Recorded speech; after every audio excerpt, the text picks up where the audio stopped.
I mean, when I ask for issues in Parliament, I think sometimes we should just let the theatrics and the drama just be, because that place, the chamber is a political chamber. We first of all need to admit and I understand that it's a political chamber, and some of these things happen within the political space. So we shouldn't place too much premium. This morning coming here, I was just watching the video where the now majority, when they were in minority in the 8th Parliament, were marching on the floor of the House, disrupting Parliament, you know. And this was them then. And today, you see, they are the ones who are acting all prim proper. And then now, then majority are also on the other side. Tables have turned. Yeah, but I mean, these are all tools available to them in the House. Yeah. It's just because we are watching, we seem to be worried and all of that. But I mean, whatever it is that they will do in the House, there are rules to it. Yeah. Ultimately, it is the rules that will come to play. And so for me, I don't think we should. What I think we should be discussing is the substance of the issues. What exactly is going on? What is transpiring? How does it impact on our state? Beyond all the drama and the theatrics, how are we looking at the future of our democracy? Right. There's something that seems to be going on, which I think that the Ghanaian people deserve to know. Their attention needs to be drawn to it so they can pay attention to these things. So first of all, you have a government that comes to place. When they were coming into office, one of the things they said was that they were going to balance our bench and make sure that they bring more NDC judges into the space. The president said it on TV3. The president told NDC lawyers yes. to, if you like, upgrade themselves. That's a different forum. I know exactly what I'm talking about. That one was when he met the NDC lawyers in Who. Yeah. There was another one that he was meeting them on Zoom. It was shown on TV3, where he said at the moment the bench is imbalanced. And so we need to bring more NDC judges to balance the bench. I have that video. He said it. Then he told them at the whole forum, where you are referring to also, that he cannot do anything with the judiciary with the same Chief Justice, which was Chief Justice Gertrude Tokono. So there was a strategy to remove the Chief Justice from the get-go. There was a strategy to flood our judiciary with so-called NDC judges to balance the bench, in the words of the president, the president's own words. Then there was this strategy to remove the electoral commissioner, no matter what it is that you believe she has done or not. Let's just remove him. We don't want her. Then there's been this strategy to go after an absolute majority through fair or foul means in Parliament, to utilize that absolute majority to do whatever it is that they desire. Now, if you are sitting home and you are watching us, for a moment, you may, especially if you are a sympathizer to the NDC, for a moment you may laugh, you may be excited and jubilate. But when you are calm and you have a cool head and you are reflecting on the issues, go back to look at the sort of governance structure we want to run and ask yourself, what precedents are we setting? Because you see, every ruling you give in the chamber as speaker, every ruling you give in the courts as a judge, you have basically set a new law, and that will be applied another time. I have refused to brood over what it is that the NDC is doing. You know, from day one, I told you here that they can do whatever they want to do to the Chief Justice.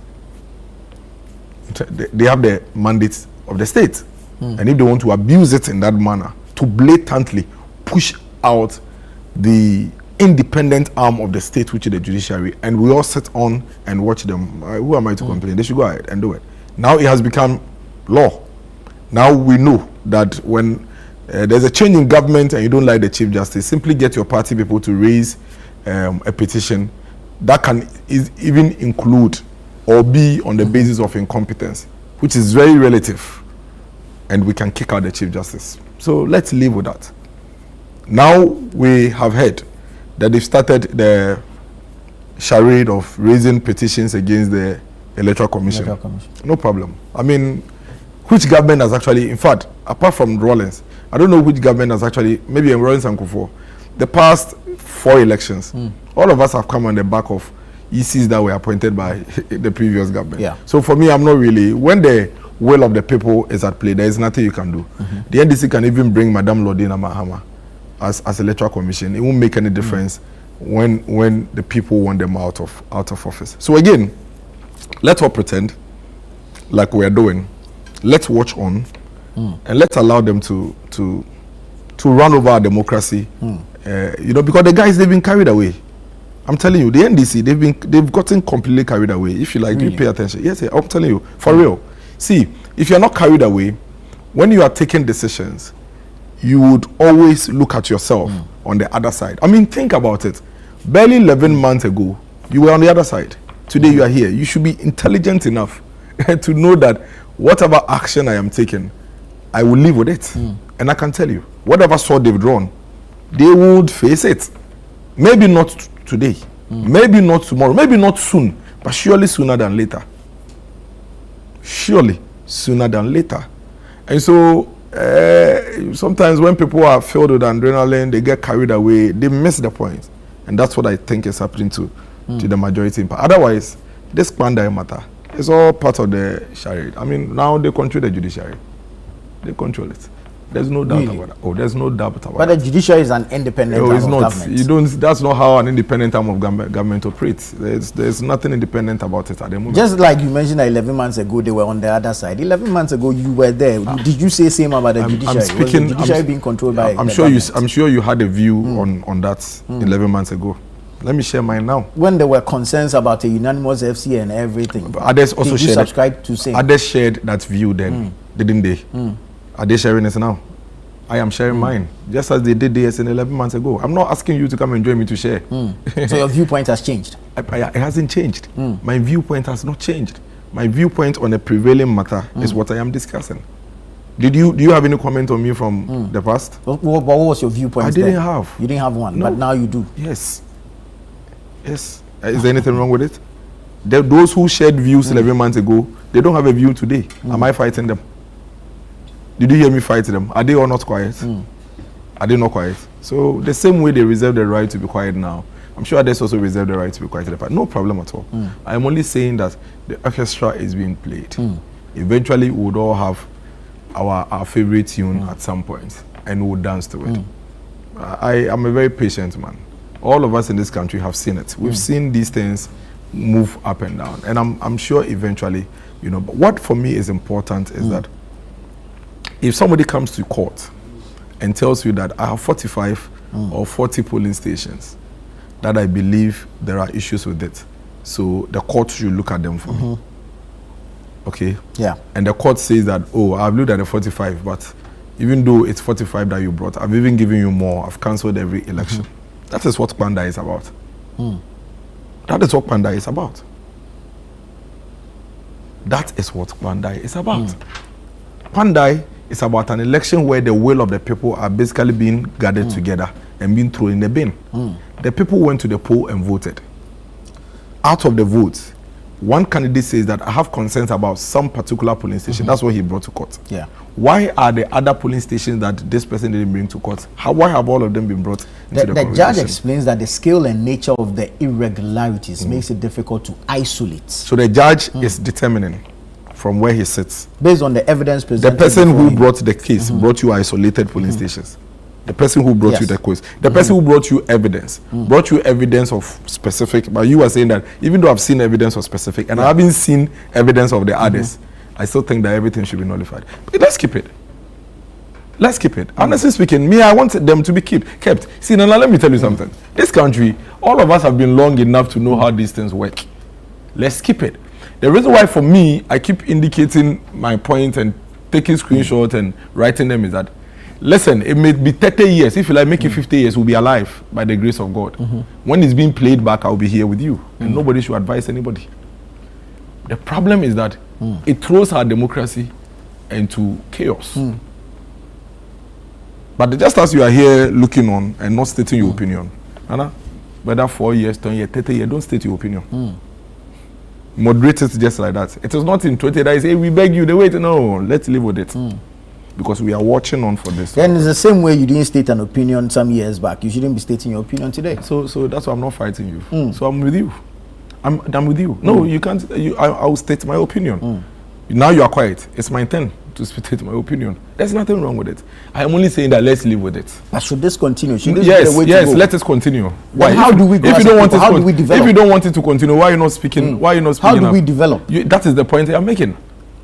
That is the point I'm making. Because when you say yesterday happened and you didn't state your opinion, I will ask you a simple question. When in our democracy, did you ever see a ruling like that of Kwandai? There's never been one. This is the first one. Never been one.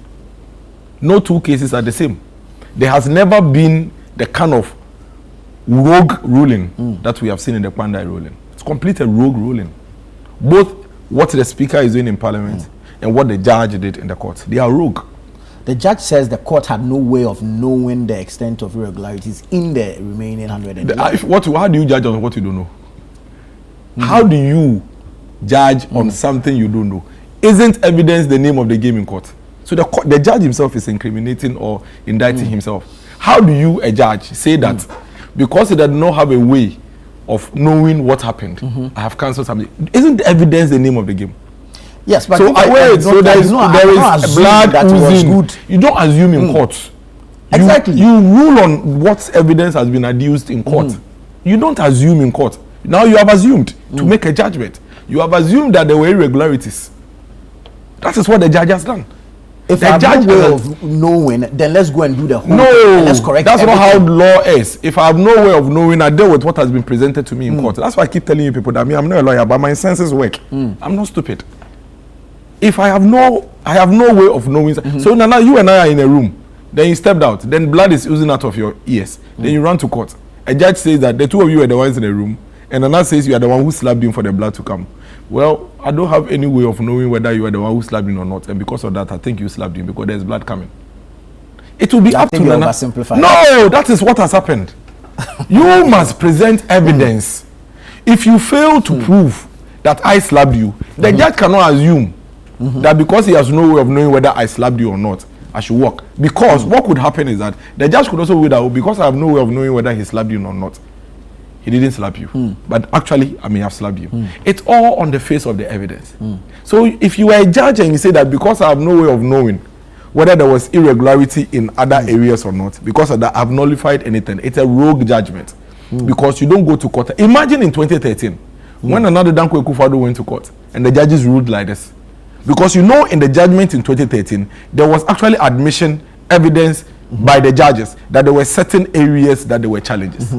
You remember? Yeah. So the judges said that because we saw these evidence in other police stations and we don't know whether it's happening in other places or not, we have nullified anything. Does it make sense? Does it make sense? And everybody is watching on. That's why I'm saying let's continue to watch on. Let those who are speaking now speak. If you don't want to speak, it's not by force.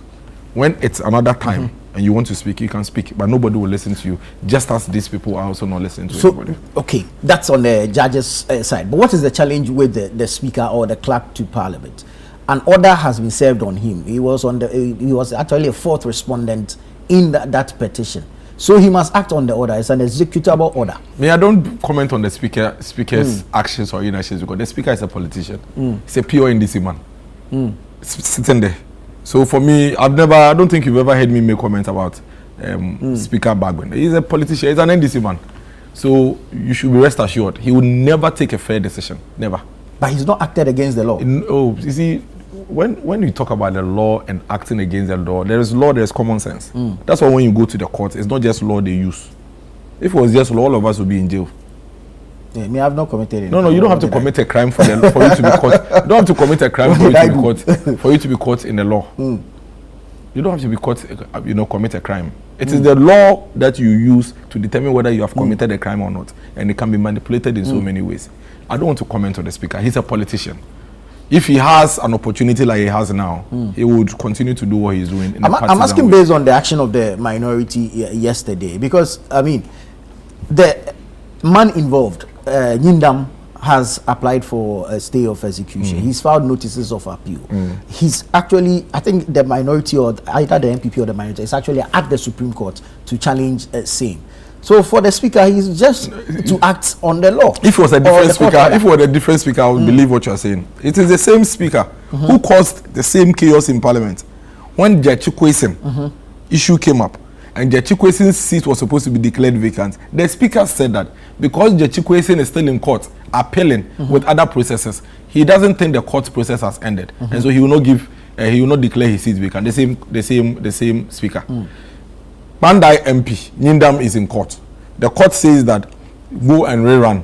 Now he has gone to apply for a stay of execution. It means that court process is not over, because once there is an application for a stay of execution, that court process is not over. The same speaker who said previously, okay, about Judge Chikwuesin is now saying that I've declared yours vacant. He's a politician, so there's nothing that I will say that will make a difference. That's why I don't want to bother myself. It's a waste of our energy. But don't we learn from past? He's not. No, he's doing politics. He was doing politics in the past, and he's still doing politics now. In the past, when it was NDC and it benefited him, he gave a different ruling. Now it's NDC and it benefits him, he's giving a different ruling. It's just politics. There's nothing for me. You see, when it comes to politics, I don't want to bother myself and waste my energy. He's not fair. He's not just. He's not independent minded. He's a pure NDC partisan Speaker of Parliament. What else do you expect from him? But this case, there's a court order actually ordering for a rerun in 30 days. There was a court order in the Judge Chikwuesin case, but Judge Chikwuesin went further processes. This court order is not at the moment conclusive, because the person has applied for a stay of execution. Let me ask you this: you've declared the seat vacant. Okay, so by the time you realize his court processes have been successful, and what do you do within the period that you've declared his seat vacant? But he has only acted on the court order. Yeah, so that's why I'm saying that I don't want to bother myself with that. Let's move on. Let it continue. So I tried to summarize this whole conversation so that we move into other. That's what I'm saying. Yeah, there is, but you see, so let's move on. We need to balance the whole. No, there's no, but there will never be any balance so long as the actors involved are doing politics, from the executive, the presidency, through the judiciary that they are controlling now, to the parliament. It's a game they are playing. Why should we bother about it? It's just a matter of time. Let's give ourselves time. Listen, we lived through the Rawlings era. This is nothing new. The Ghanaian people survived during the Rawlings era. Why? Haven't we had a parliament where there was almost a rubber stamp? That was a one-sided NDC. Are we not here? 1996, how many were we? Are we not here? So don't bother. It's just a matter of, I'm only saying that let all of us write it down. You can say whatever you want to say and say that it will not be today. The MPP is never coming, no problem. It can be 50 years, it can be 100 years, it would be here. And when we are here, let's remember this day. That's all. So the argument is whether the thing is fair or just. But it's not fair. It's not. We've moved on over that. We've moved past that argument. It is not fair. It is not just. It is unfair. It is unjust. It is rogue. Rogue. That's the summary. It is a group of people who are basically running over our democracy with all of us glaringly looking on. That's what it is. That is the summary of what is happening. They've gone rogue. They are all over the place. They are delusional right now, thinking that the country was sold to them on the back of Ghanaians voted for them. Nanado won by 1 million votes in 2016. He didn't do this. Ghanaians gave NDC an absolute majority. They didn't sell. See, absolute majority is not a sale of the state to you. It doesn't mean you trample over the rights of everybody. That is not absolute majority. You think it's been abused? You don't think so? Do you think it's been abused? Of course. And that's why I wanted to be put on record. And once you don't think so, then let's keep it. And let's agree. I will agree with you. I think it's been abused. If you don't think so, then let me go by yours. Because then we will learn from you. Can we change our approach and engage in the house instead of this? No, we shouldn't change it. We should keep it. We shouldn't change it. We should keep it. You prefer this? Yes. Because when you come back, you do say yes. Why not? So it's just tit for tat. But do you agree? Me, I do me. And no, you are showing me that it works. It's fine. So why are you worried about it? Why are you saying tit for? It's tit for tit. That is what. Can we push for reforms to change some of these? Do you think it's wrong? Of course. I mean, what was wrong yesterday? No, but do you think this is wrong? What was wrong yesterday? Do you think this is wrong? No. What was wrong yesterday? If you think it's wrong, but do you think it's wrong? Dennis, what was wrong yesterday? Okay, wait. I think it's wrong. Can we push for reforms to change the status quo? Let there be reform. Let there be reforms. Because now that you are agreeing with me that it is wrong, then let there be reforms. Because this is dangerous for our democracy. if you have a state where the executive can decide who becomes Chief Justice at their whims and caprices, that is not democracy. Petitions were sent to the by NDC, all the people by NDC and NDC lawyers, by NDC and NDC lawyers. That's what I'm saying. You can always find a way to make it look good. By NDC and NDC lawyers, all the petitioners and their lawyers were all NDC lawyers and NDC agents and assigns. So you think procedure is being used to perpetrate but it was a campaign message. If you make a campaign call and you come to office and your assigns write a petition, what are you talking about? It is there. That thing is glaring. We see. You can live in your delusion, but the facts are there. All of us are seeing it. I will not be part of the people who will be fooled. And I'm sure there are millions of Ghanaians who will not be part of that group of people who will be fooled or pretend. We have accepted our fate that this is what the executive has done. Trampling over our democracy, dismantling our judiciary, basically owning our judiciary and petting it and babysitting it. That is what has happened under this current government. You can't say otherwise. There's nothing else you can say to deceive anybody. Let's live with it. And the end game is what? The end game is that we have allowed, as a people, a government to come and destroy what we've been trying to build for since 1992, and that becomes the law. You are worried about it, aren't you? There are millions of Ghanaians who are worried about it, and this government and its agents, they will live to face and dance to this tune. It's just a matter of time. Like I keep saying, we should all just understand the principle of time. It's just a matter of time. Everybody in that chamber, everybody in the executive perpetrating this wickedness on the state under the guise of law, clearly running over our democracy, destroying our governance, something our forefathers have burnt their blood for over the period, destroying it under the guise of law and procedure. They will pay for it. Maybe not today. My challenge with your submission is that, so what, should they have disregarded the law? What is the law? The law says the law says that when you go into an election and I have a concern, I don't come with the wholesale concern. I bring evidence. You understand? That is the law. That is what the Supreme Court. But your evidence suggests a wholesale concern. No. But the wholesale concern, they didn't have any evidence. So me, my police station that I voted at Methodist Primary, there is no issue with it. But I say I should go and queue and vote again. That is what the Supreme Court has spoken against. That is the law. What the Pandai judge did is not the law. We have read the law from the Supreme Court. The Supreme Court basically said that present evidence line by line, case by case. You don't go into an election petition with I think everybody stole. You don't do that. The ballot in that particular box is what we discuss. You yourself is telling me that the judge is saying that based on what he saw from the 44 police station, he thinks that. He says he has no way of knowing. Why are you looking at something that is not before you? Were those police stations before him? No. That is not the law. That is rogue. That is rogue. That is not the law. Listen, today we are in this country. Nana, you are accused of something that you haven't been judged on yet. Then you are taken to court. Then you are given a bail condition of 800 million. 800 million Ghana cedis. Even banks are struggling to raise even 50 million, 70 million, 80 million as part of their capital requirement. But you, one human being who is accused of something that you have not been found guilty or not, is being given a bail condition of 800 million. What is the law under bail condition? The only reason why there is a bail condition is so that when investigators or the court are looking for you, you show up. But what are we doing? We're using the law that requires a bail condition to now punish people. Somebody has been in police, in NIB cells for over 2 months. Why? Because he is unable to raise a bail condition of about 600 million Ghana cedis. You think it's the law? Set by a court. You think it's the law? You think it's the law? The magnitude of the crime involved. Has it been found to have committed a crime? What if tomorrow I accuse you of committing a crime of 100 million, whether it's true or not? There's a new government.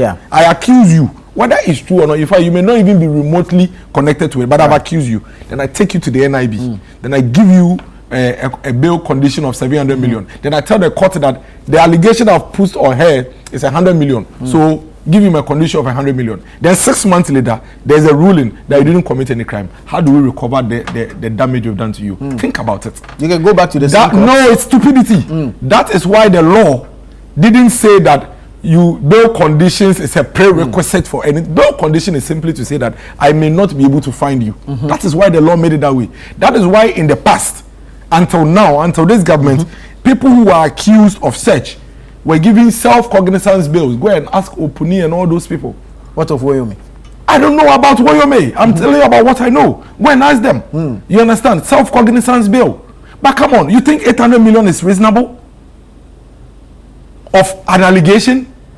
What if I'm proven innocent? What if eventually you are proven guilty? Then now we are running on. I know if I'm proven guilty, then I'm there at the court. Remember, you see, the bail condition is not for me to be proven guilty or innocent. The bail condition is to ensure that I show your up. Availability. Yes. Yeah. So if I'm proven guilty, I'm there. I'm in the court. Then the court sentencing would hit me at that point. But why are you punishing me now when you don't know whether I'm guilty or not? So eventually, these people who are in jail for 1 month, 2 months because they can't find system, which they can never find. When eventually you finish with their case and they are not guilty, what do? You think it's fair? You may never know when this will fall at your doorstep. Think about it. Forget MPP and NDC. Just think about it. Nana, there is a change in government, and everybody is slapped with an allegation of 200 million, whether it's remotely connected or not. That's all you need now. Yeah. Then I go and throw you into Yoko cells. Then when I throw you into Yoko cells, I say that, well, I've accused you of 200 million. So I'm giving you a bail condition of 200 million. Sometimes they even say that bring landed properties that are in Accra. So if you have it in your hometown, it doesn't matter. In Accra, you don't have it, then you are in jail. 7 months, 6 months. Then eventually your court processes go through. Then you are released. You are free. Then what happens? If you are found guilty, that's you carry on with your sentencing or whatever the court has found on you. But if you are not found guilty, how do we recover the damage we've done to such persons? So that is not the law. So what if you are granted what you say reasonable bail conditions and you abscond? There are laws that deal with it. You see, the law is not there. You see, so now you are calling on the laws that deal with it, but these there is no law that places a reasonable bail condition of 600 million a human being that hasn't been found guilty. Get that. But there's no law that has been breached with this same bail condition. You see, that is why I keep telling you that laws and common sense and reasonability work together. Me, I am telling you, anything the NDC is doing, I support. Why? I support everything the NDC is doing. Because you come back. It is just an orchestra that is being played. I am telling you that, and I think about it. I am here telling you this morning that if anybody tells me that in all fairness, there is a law that says that when you are accused of a crime of 1 billion, accused of a crime of 1 billion, you should be given a bail of 1 billion. Because it must commensurate with the value of your accusation. Yeah. If anybody tells me there's a law like that, I want to see it. Because common sense tells me that no law will be framed in that manner. That is why the same law says that the bail is not to just let you come and bring whatever you are accused of. The bail is just to ensure that you show up when you are needed until your court proceedings are over. But you keep somebody and the bail is also to ensure that when you don't show up when you are needed, at least there's something to offset the quantum of the crime you are accused of. You see, we are all living in a governance system that says that we are innocent until proven guilty. True. So if you have found yourself in the space of assumptions, you don't use the one that punishes people. And I'm telling you, there has see what is going on. If you are NDC or MPP and you are excited and laughing over it, no problem. Me, I support the NDC. I don't know what else you want me to say. I say I support the NDC. Because you want to come and do something? No, because we are learning. See, Hamza is here. Imagine MPP is in office. Then the first 1 week, everybody is doing it. You saw what they did in the first 2 weeks. Everybody is all over the place, ransacking people's homes. Then we accuse Hamza of, an allegation of 400 million. Since you mentioned him, let's say good morning and welcome. Good morning. Hamza. Welcome. Thank you for joining us. We accuse him of 400 million, allegation. It may never be true because now we have learned that it doesn't have to be true. Now we have learned that we just have to ransack your home. How did you learn that? None of the cases has expired. We just have to buy which of the cases are actually in court properly with charges. We just have to ransack your home and put a case on you, come and show something to people that, we have evidence that Hamza has done something. Then we take Hamza to Yoko, NIB, wherever. Then we give Hamza 400 million bail. Where is Hamza sitting here? Ever going to find 400 million bail condition? For Christ's sake, the guy is accused of 800 million, 1 billion. But for Christ's sake, no human being should be having a bail condition of 800 million Ghana cedis in our republic. Nobody. Haba. See, we were in this country when the OSP accused Mustafa Hamid of embezzling 1.2 billion Ghana cedis. We saw the OSP tell us that he has preferred 54 charges against Mustafa Hamid. Today, we are learning that out of the 54 charges, it's only 3 charges or 4 charges that's against Mustafa Hamid. Today, we are hearing that it's no longer 1.something billion Ghana cedis. It is only the court that will determine exactly what it is based on the evidence. So don't punish your citizens ahead of these determinations. That is what we are saying. Nobody should be happy about this. We were in this country when Afenyo Market says said it will be a curse for me to go and sit in the minorities. Today he's there. These things changes very, very quickly. Very, very, very quickly. Extremely quickly. And if we think that it is okay, and we are delusional thinking that we are here forever, me, to be very honest, I know I'll live very long. By the grace of God, I will live very, very, very long. And that is why I'm telling you today, I support the NDC 1 million times. Because we are writing and making notes. It may not even be 30 years from now. If they lie, they should even make it 50 years. My children, when I go home, I brief them. Vengeance is of the Lord. Thank you.